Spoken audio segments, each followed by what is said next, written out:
Topic को आगे की ओर बढ़ाते हैं। आपको इसके पिछले वाले वीडियो में पढ़ाया था कि आइडियल और नॉन आइडियल सॉल्यूशन, इसके बारे में हम आपको समझाए भी थे, इसकी व्याख्या भी की थी।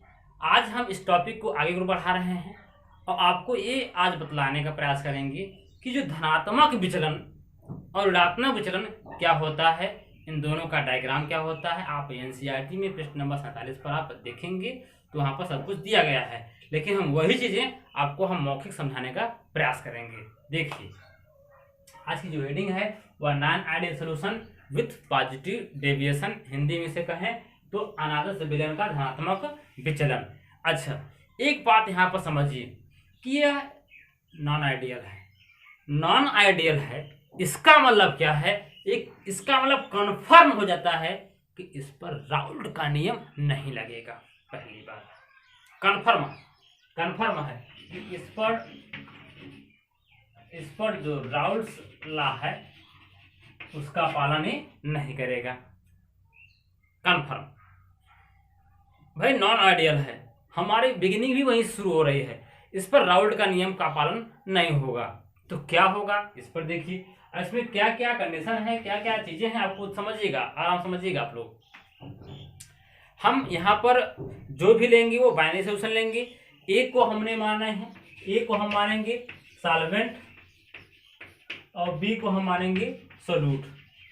हम दो काम कर रहे हैं, ए को हम मान रहे हैं सॉल्वेंट मान रहे हैं, बी को हम सोल्यूट मान रहे हैं। बाइनरी सॉल्यूशन लेके हम काम कर रहे हैं। अच्छा, इसमें होगा क्या कि जो फोर्स ए के बीच में होगा और फोर्स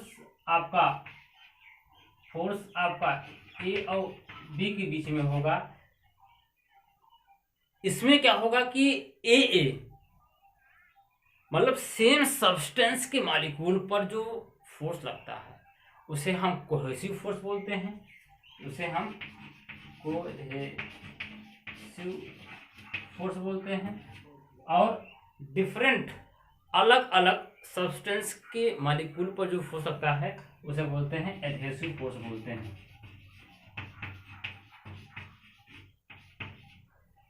इसमें धनात्मक विचलन में क्या होगा कि कोहेसिव फोर्स का मान ज्यादा होगा और एडहेसिव फोर्स का मान कम होगा। पहली बात, ए के बीच जो फोर्स लगेगा वो ज्यादा लगेगा, स्ट्रांग लगेगा, और ए बी के बीच जो फोर्स लगेगा वो कम लगेगा। इसी प्रकार एफ बी बड़ा होगा एफ ए बी से। थोड़ा समझने का प्रयास करिएगा, हम आपको समझाना क्या चाह रहे हैं आप समझिएगा कि कोहेसिव फोर्स का मान ज्यादा होगा और एडहेसिव फोर्स का मान कम होगा। हिंदी में से बोलते हैं सहसंयोजक बल बोलते हैं, इसे असंयोजक बल बोलते हैं। इसका मान कोहेसिव फोर्स का मान ज्यादा है, एडहेसिव फोर्स का मान आपका कम। एफ ए मतलब सेम सब्सटेंस के मॉलिक्यूल के बीच जो फोर्स लगता है उसे बोलते हैं कोहेसिव फोर्स बोलते हैं हम, और डिफरेंट सब्सटेंस के मॉलिक्यूल के बीच जो फोर्स लगता है उसे एडहेसिव फोर्स बोलते हैं। अब कोहेसिव फोर्स का मान ज्यादा है, एडहेसिव फोर्स का मान कम है, तो आपका ये हो गया। आप एफ ए बड़ा होगा एफ ए बी से और एफ बी बड़ा होगा एफ ए बी से। समझिएगा, हम आपको कहना क्या चाह रहे हैं, आपको बताना चाह रहे हैं कि भाई ये आपका ए है, ये आपका ए है, ये आपका बी है, ठीक है। ये आपका ए है, ये आपका बी है। अब हम इन दोनों को मिला देते हैं, हम ए प्लस बी बना लेते हैं, ए प्लस बी बना लेते हैं। तो भाई ए का फोर्स ज्यादा है, बी का फोर्स ज्यादा है। जब हम ए बी मिला दिए तो फोर्स कम हो गया। अब जब फोर्स कम हो गया, इसका मतलब क्या है भाई, जब स्ट्रांग फोर्स लग रहा था, जब मजबूत बल लग रहा था तो पार्टिकल पास होते हैं, और जब वीक फोर्स लगेगा पार्टिकल दूर होंगे। इसका मतलब क्या हो गया कि इसमें दूसरी पॉइंट, इसमें मतलब क्या हो गया कि जो आयतन डेल्टा भी मिक्सिंग, उसका मान भी क्या हो जाएगा, 0 से बड़ा हो जाएगा। हम मान लेते हैं कि ये आपका था 20 ml बी आपका था 4 ml, तो ए बी जो बनेगा वो बनेगा 24.3 ml, 24.5 ml, 24 में भी कुछ भी बन सकता है, लेकिन होगा क्या, ज्यादा ही होगा, क्योंकि पार्टिकल के बीच का गैप बढ़ गया। भाई वीक फोर्स, गैप बढ़ गया। स्ट्रांग फोर्स थे तो पार्टिकल पास पास थे, जब वीक फोर्स आ गया तो पार्टिकल दूर दूर हो गए, और दूर दूर होने के चक्कर में इसका आयतन क्या हो जाएगा, वो बढ़ जाएगा। तो डेल्टा वी मिक्सिंग, आयतन में जो चेंज है, जो आयतन में बदलाव हो, वो क्या है आपका, ये बढ़ गया, आयतन बढ़ गया। भाई आपने आइडियल में देखा था कि आपका मिलाने के पहले मिलाने के बाद तो सेम आयतन थे, लेकिन इसमें क्या है, इसमें क्या है, आप देखो इसका आयतन बढ़ गया। क्यों आयतन बढ़ गया, क्योंकि ये cohesive force, adhesive force, cohesive force ज्यादा है, एडहेसिव फोर्स कम है। ये आपका कोहेसिव फोर्स ए पार्टिकल के बीच फोर्स लग रहा है, यहाँ बीबी के पार्टिकल के बीच फोर्स लग रहा है, और हम यहाँ पर ए भी मिला दिए तो आपका क्या बन जाएगा, एडहेसिव बन गया। एडहेसिव बन गया तो फोर्स कम, वीक फोर्स हो गया, वीक फोर्स हो गया। इसका मतलब जो ए और बी के पार्टिकल का जो के बीच में गैप आ गया, गैप आ गया, तो इसका आयतन क्या जाएगा, बढ़ जाएगा। तीसरी बात देखते हैं, यहाँ पर डेल्टा समझिएगा, डेल्टा एच मिक्सिंग भी क्या होगा, पॉजिटिव होगा। अब यहाँ पर समझो कि डेल्टा एच मिक्सिंग पॉजिटिव क्यों होगा, वो भी समझो, और पॉजिटिव का मतलब क्या होगा वो भी समझो, यही काम की बात करेंगे। समझो, हम मिटा दे रहे हैं, आप अगर लिखना चाहो तो आप लिख सकते हो, उतारना चाहो तो उतार सकते हो, वीडियो को पॉज करके, ठीक है। भाई हम क्या कर रहे हैं, ए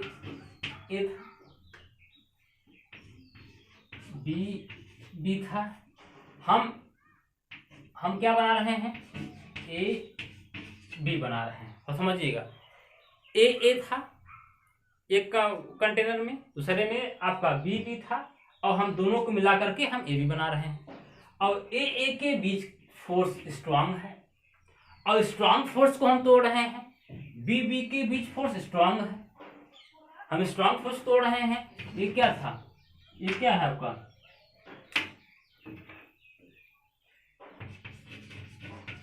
ये स्ट्रांग फोर्स है।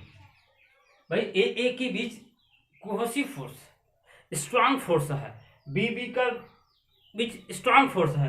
अब इन दोनों को तोड़ करके हम ए बी बना रहे हैं, एक हम वीक बना रहे हैं, और जब हम ए वीक बना रहे हैं, जाने ना भाई, ए तोड़ा हमने, बी तोड़ा हमने, ए बी बनाया, और ए बी कैसा बना, वीक बना, कमजोर बना। स्ट्रांग बॉन्ड को तोड़ने में एनर्जी अधिक देनी पड़ती है, स्ट्रांग बॉन्ड को तोड़ने में एनर्जी अधिक देनी पड़ती है, और हम एक वीक बॉन्ड बना रहे हैं, एनर्जी कम रिलीज होगी। बॉन्ड का तोड़ना, ध्यान दीजिएगा, बॉन्ड का तोड़ना एंडोथर्मिक प्रोसेस होता है, उसमें शोषी अपक्रिया होता है, प्रक्रम होता है। भाई हम उसको उसमें हम दे रहे हैं, उसमें एब्जॉर्ब कर रहा है, और बॉन्ड का बनना, जब बॉन्ड बनेगा तो एनर्जी रिलीज होगी, मुक्त होगी। यह एक एक्सोथर्मिक प्रोसेस होता है, उसमें क्षेपीय अभिक्रिया होती है। बहुत ध्यान समझिएगा आप लोग कि एंडोथर्मिक जो एनर्जी को एब्जॉर्ब करता है उसमें शोषी है, और एक्सोथर्मिक उसमें क्षेपी है। बहुत आराम समझिएगा। अब हम एक वीक बना रहे हैं, तो जब वीक बना रहे हैं, अगर हम मान लेते हैं कि ए बॉन्ड हमने तोड़ा, हमने प्लस 200 कैलोरी दिया, एनर्जी 200 कैलोरी से एनर्जी तोड़ रहे हैं, और हमने एक वीक बॉन्ड बनाया, जो हमने जो है वीक बॉन्ड बनाया, तो वो एनर्जी मान लो 150 कैलोरी रिलीज हुआ, माइनस साइन इंडिकेट दिखा रहा है कि एनर्जी रिलीज हुआ। 200 माइनस 150 आपका कितना आया, 50, प्लस में तो आया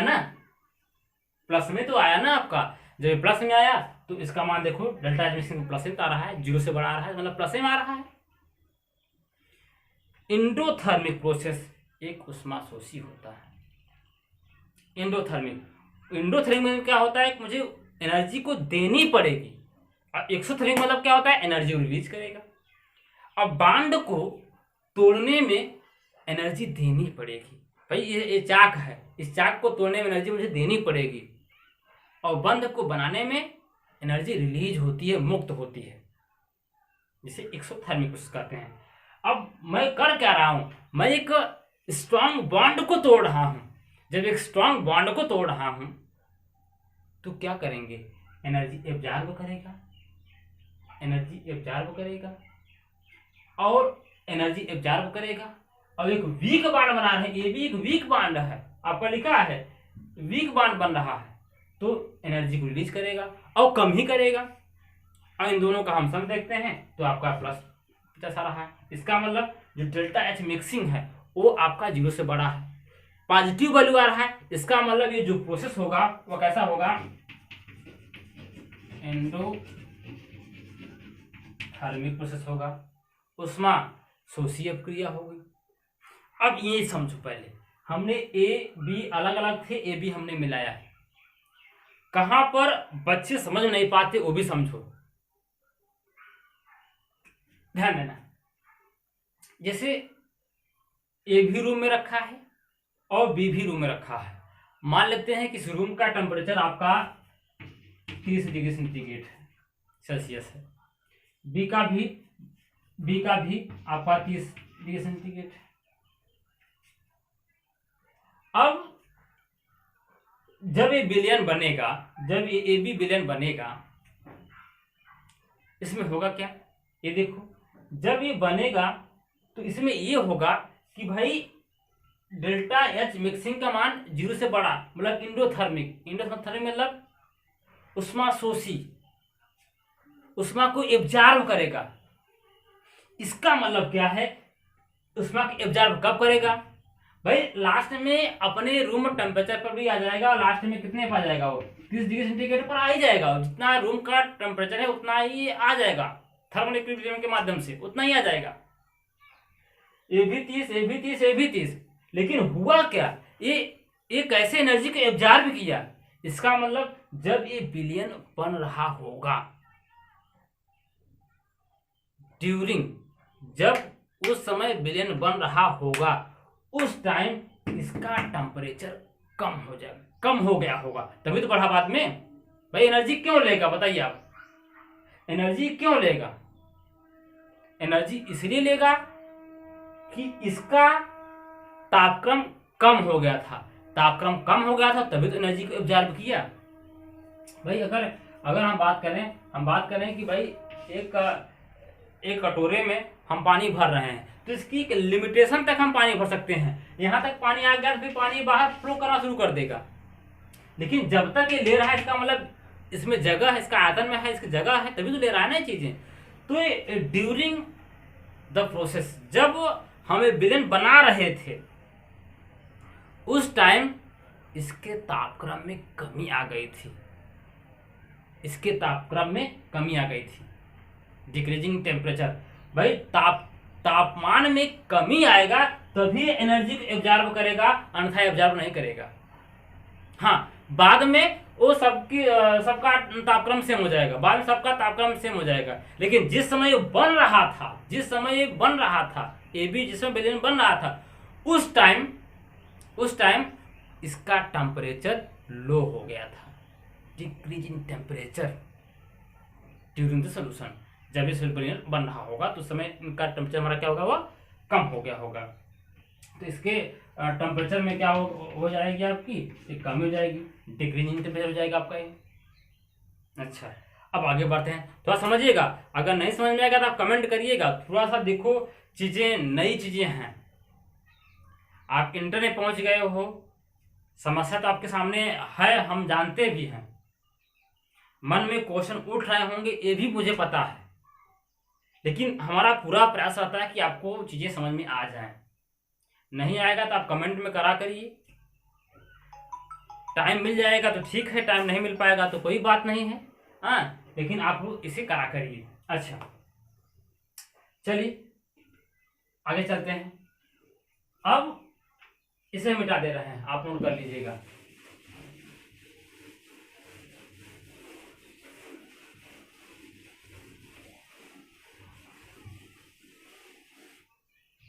अच्छा अब चौथी बात क्या है, चौथी बात क्या है कि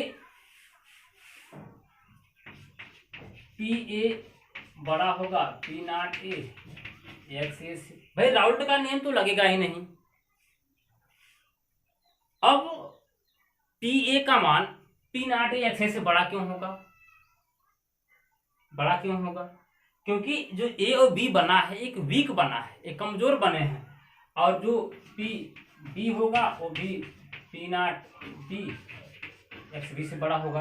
भाई बराबर हो जाएगा तो राउल्ट का नियम का पालन करेगा ना। हम तो पहले ही कहा थे कि राउल्ट का नियम का पालन नहीं करेगा, बराबर होना नहीं है तो बराबर नहीं होगा। अब या पी ए बड़ा होगा या पी ए छोटा होगा। अब धनात्मक देख रहे हैं तो पी ए आपका बड़ा होगा, और पी ए आपका बड़ा क्यों होगा? क्योंकि वीक बन रहा है, और वीक बनेगा तो जब जब ए बी वीक बने, कमजोर बने, तो इसका वाष्पन ज्यादा होगा। ध्यान देना भाई, दो लोगों में आप कैसे अलग कर सकते हैं? अगर आपको तलाक दिलवाना है किसी को, तो या तो उनमें मतभेद चल रहा हो, मनभेद चल रहा हो, तभी आप उन्हें अलग कर सकते हैं। तो उनके बीच का जो फोर्स है वो कम हो गया, जिसे आप तुरंत अलग कर दे रहे हैं। लेकिन जब जब उनके बीच का फोर्स स्ट्रांग है, मजबूत है, तो आप कहां से मनभेद डाल सकते हैं, कहां से मतभेद आप कर सकते हैं? तो वो नहीं टूटेंगे। तो अब ए बी वीक फोर्स है, तुरंत टूट जाएगा, वाष्पन जल्दी हो जाएगा, वाष्पन जल्दी हो जाएगा तो आपका मान ज्यादा हो जाएगा। सोचे थे इतना, लेकिन बढ़ जाएगा इतना।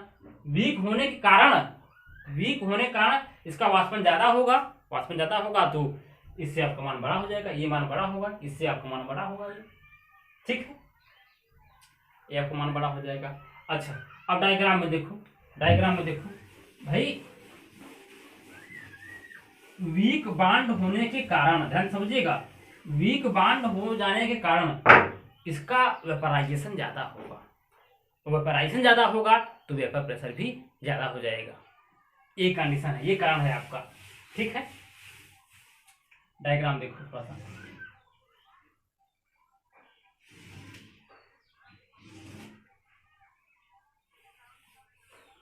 ये लाइन दिखा दे रहा है एक्स, और ये डायग्राम आपका वेपर प्रेशर।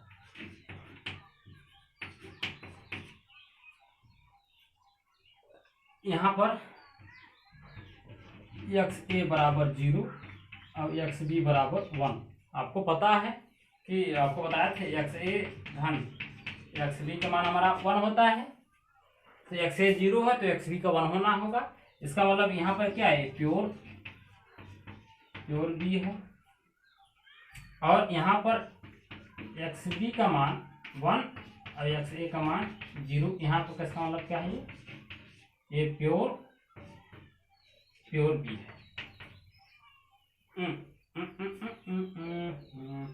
एक्स ए का मान 0 तो यहाँ पर एक्स ए का मान 1 हो जाएगा और एक्स बी का मान 0, यहाँ पर आपका प्योर ए हो जाएगा, ठीक है। थोड़ी सी गलती होनी भी चाहिए, ऐसा आपको ना लगे कि यहाँ पर कोई रोबोट आके पढ़ा रहा है। गलती इंसान से ही होती है, और यही एक इंसान की पहचान है कि इंसान गलती करता है, ये उसकी इंसान की पहचान होती है। ऐसा आपको ना महसूस हो कि यार सर पूरा सही से पढ़ा रहे हैं, गलती भी होनी चाहिए।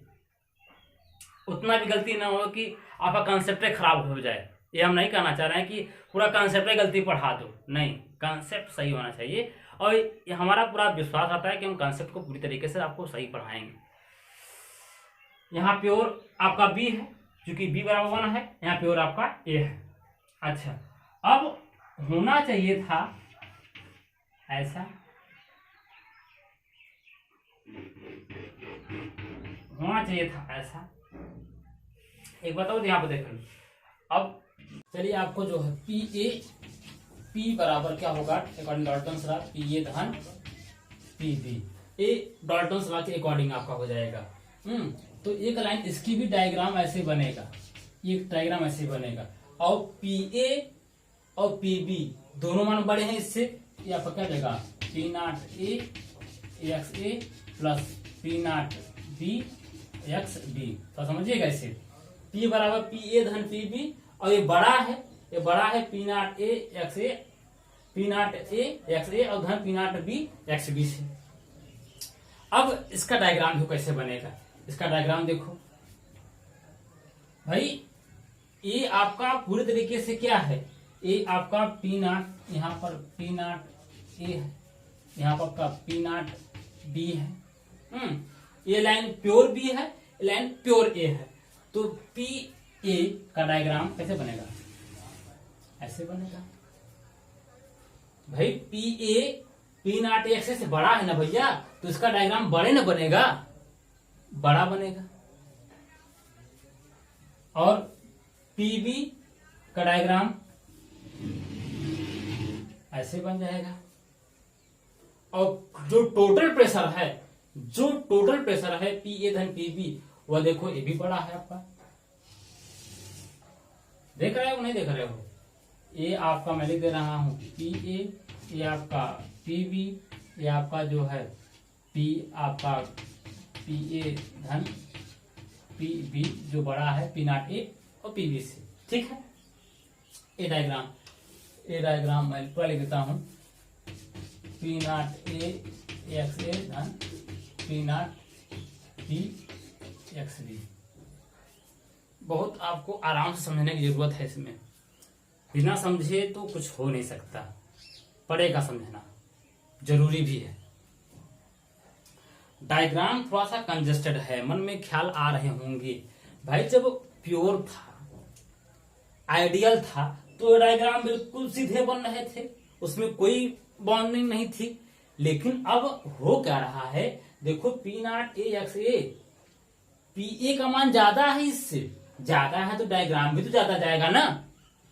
पी बी ज्यादा है इससे तो डायग्राम भी ज्यादा बढ़ेगा भाई। इधर एक्स ए बढ़ रहा है, इधर आपका एक्स ए बढ़ रहा है, और इधर आपका एक्स बी बढ़ रहा है। तो अगर मिड पॉइंट पर कहें तो दोनों आपके बराबर डायग्राम मिलेंगे। अगर एक्स ए बराबर 0.5 तो एक्स बी बराबर 0.5, मिड पॉइंट पे देखो जो है वो मैक्सिमम पोजीशन मिलेगा, यहाँ पर मैक्सिमम, यहाँ पर मैक्सिमम पोजीशन मिलेगा आपका। लेकिन अल्टीमेटली आपका डायग्राम ऐसे बनेगा, यही तरीका है बनने का। क्योंकि पी ए का मान ज्यादा है, इससे पी बी का मान ज्यादा है, तो इसलिए डायग्राम आपका ये ऐसे बनेगा। लास्ट में देखो ये भी बढ़ गया आपका। तो कहने का मतलब यह है कि धनात्मक विचलन में, अभी ऋणात्मक विचलन अगले वीडियो में बनाएंगे, थोड़ा सा वीडियो लंबा हो गया, तो आपको समझाने के चक्कर में वीडियो लंबा हो गया है। ऋणात्मक विचलन हम अगले वीडियो में बनाएंगे, तीसरे वीडियो में बनाएंगे। लेकिन ये आप पहले समझ लो। इसका एग्जाम्पल अगर हम बात करते हैं, इसका एग्जाम्पल हम बात कर लेते हैं, तो C2H5OH और प्लस H2O। एल्कोहल आप लोग जो ब्रांड जो भी आप लोग देखते हो, जो भी आप एल्कोहल और उसमें पानी मिलाते हो, तो जब मिलाते हो बनाते हो तो इसमें होता क्या है, ड्यूरिंग डिजोल्यूशन प्रोसेस उसके ताप में कमी आ जाएगी। बाद में तो सभी 30-30 हो जाएंगे भाई, वही हम आपसे कह रहे हैं ना कि तापक्रम में कमी आ जाएगी। और यहीं पर और टीचर्स भी और बच्चे भी यहीं पर गलत समझ लेते हैं कि डेल्टा एच मिक्सिंग का मान 0 से बड़ा है, इसका मतलब ताप वृद्धि होगा। नहीं, जब हम बेलन बना रहे थे उस टाइम उसके ताप में कमी आ गई, और लास्ट में 30 आएगा, वो अपने रूम पे टेम्परेचर पर आएगा। तो कब आएगा, जब एनर्जी एब्जॉर्ब करेगा तभी तो आएगा ना वो। तो ये चीजें हैं आपका ये डायग्राम आपका ऐसे बनेगा। एग्जाम्पल C2H5OH आपका H2O। 1-2 बार इसे वीडियो को आप अवश्य 2-3 बार देखिएगा, इंडोथर्मिक प्रोसेस क्या है, उष्माशोषीय क्रिया कहते हैं। धनात्मक विचलन में इंडोथर्मिक प्रोसेस आता है। जब बांड को तोड़ते हैं तो यह इंडोथर्मिक होता है, और जब बांड को बनाते हैं यह एक्सोथर्मिक होता है, उष्माक्षेपीय क्रिया होता है। और इसमें ए और बी के बीच फोर्स स्ट्रांग है, तो तोड़ने में मुझे अधिक ताकत लगानी पड़ेगी, लेकिन एक वीक बांड बन रहा है तो कम एनर्जी रिलीज होगा। तो थोड़ी सी चीजें आपको थोड़ा सा मॉडिफाई में आपको समझना पड़ेगा। डायग्राम को बना लीजिएगा, एक दो बार और समझ लीजिएगा। भाई अगर आइडियल होता तो डायग्राम बिल्कुल जैसे आपको बनाए थे पहले वीडियो में वैसे हो जाता, लेकिन नॉन आइडियल देख रहे हैं तो इसमें देखो थोड़ा सा डायग्राम आपका बड़ा मिलेगा। ये एनसीईआरटी किताब में दे रखा है डायग्राम, आप देख भी सकते हैं। और हम अगले वीडियो में आपको ऋणात्मक विचलन पढ़ाएंगे, वो भी आप देखिएगा। ठीक, धन्यवाद।